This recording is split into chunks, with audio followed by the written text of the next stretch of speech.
Hello guys, good morning. Back to work na naman tayo. Tuloy-tuloy lang kami sa pagkabit ng lampos. So dito na naman kami sa harap ng simbahan.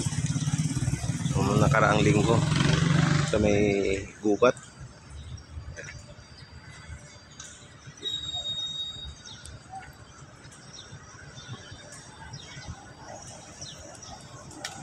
Yan, ilaw pa rin yan.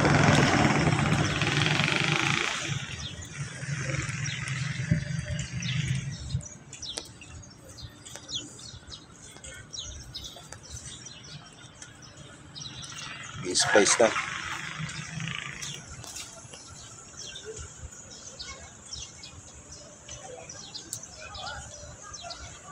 Talagang dubli-dubli yung electrical tape ha. May rubber tape saka electrical tape pa. Baka kuya kasi. Para sigurado ang spacing. Sumabing takip. So hindi lang yan dapat nag-i-splice, hindi lang higpit. Kailangan maayos din yung pagkakabit ng pagkakalagay ng mga electrical tape. Pagkakabalot ng mga splicing.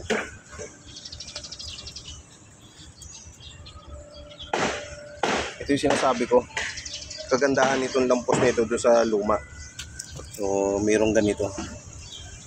Splicing dito, saka dito sa baba. Nakasarap pa. So pag nagre-rewire kami, kunyari, halimbawa matagal na. Mga ilang taon na yung ilaw, yung lampos. So hindi naman talaga maiwasan sa tagal ng gamit, ilang taon na. Sabihin natin, mga 5 years lang ginagamit itong ilaw na to. So may mga pagkakataon din na nagkakaproblema yung mga wire. Umiinit, nag-short. Kasi nauulanan to eh. Hindi naman talaga maiwasan. So ito yung kagandahan pag may ganito. Hindi kami nahihirapan na magpalit ng wire. Kasi kita nyo naman, nandito yung ulo ng ilaw. Ang hirap pasukan ng wire. Dito.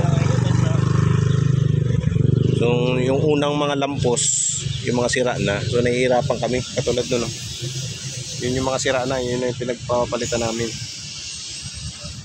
So ito, maganda to. Maganda yung pagkakadesign niya kasi meron ng meron na nito. Splicing ang tawag namin dyan. Saka doon sa parting na yun, pinakababa niya, pinakapuno niya. Ito kasi yung luma. So wala yan, walang splicing yan. So kita nyo naman, may hirapan ka talaga magpalit ng wire. Hirap palusukan. Kaya pa nagre-rewire kami ng mga sunog na wire, hirap. Yan. Yan yung mga base. Wala na. Isang bagyo lang. So kaya may kasama kaming welder. Welder ang nagtatrabaho niyan para pagkatanggal ng pinaka-base niya, katanggal nito, wini-welding pa nila yan. Kaya magkasama dito ang electrician saka welder. Binabaklas ng welder. Saka na yung kasama ko kung electrician.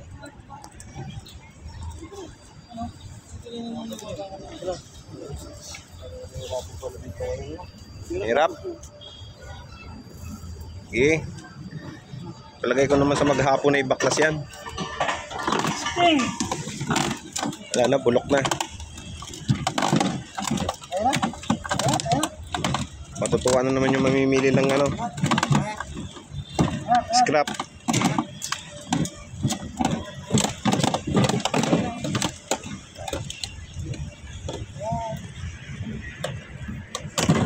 Op, dandan.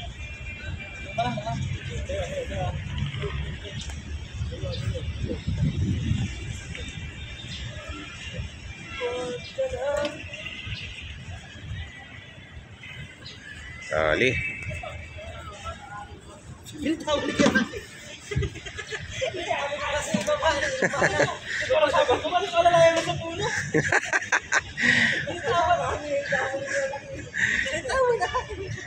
Kayang kaya.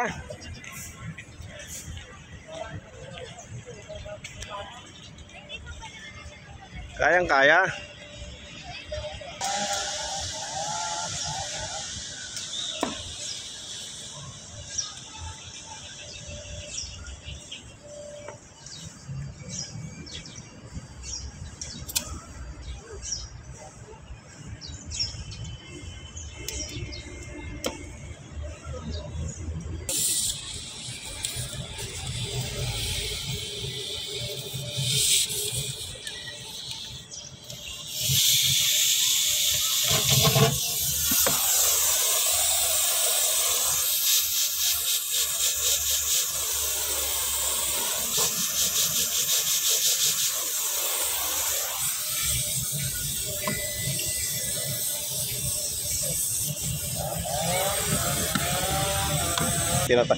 Ito yung tinatanggal ng welder.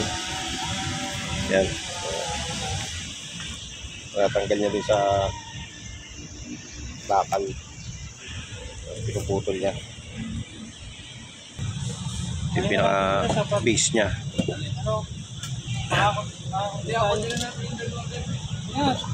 Ito yung kagandahan. Kasi yung bolt niya diretso na rito.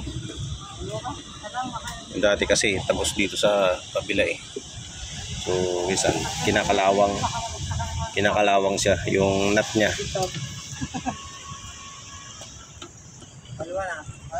Ito yun. Yung bago wala na nito, hindi na nakatagos dito.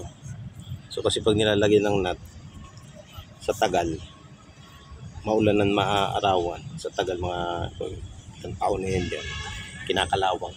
So nagkakaproblema pag tatanggalin siya. Yung kagandahan sa yung bagong design ngayon yung lampos. Ayun, tanggal na rin ni yung welder.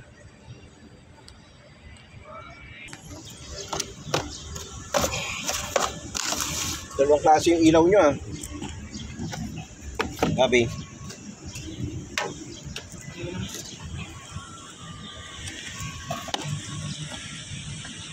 Yung gamit na ilaw. Siyam. Ilang watts to?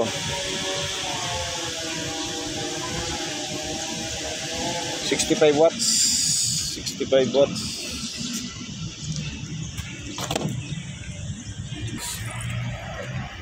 So yun muna guys. Yun muna yung update sa ginagawa namin. Medyo matagal-tagal pa kasi. Ayan, maraming salamat.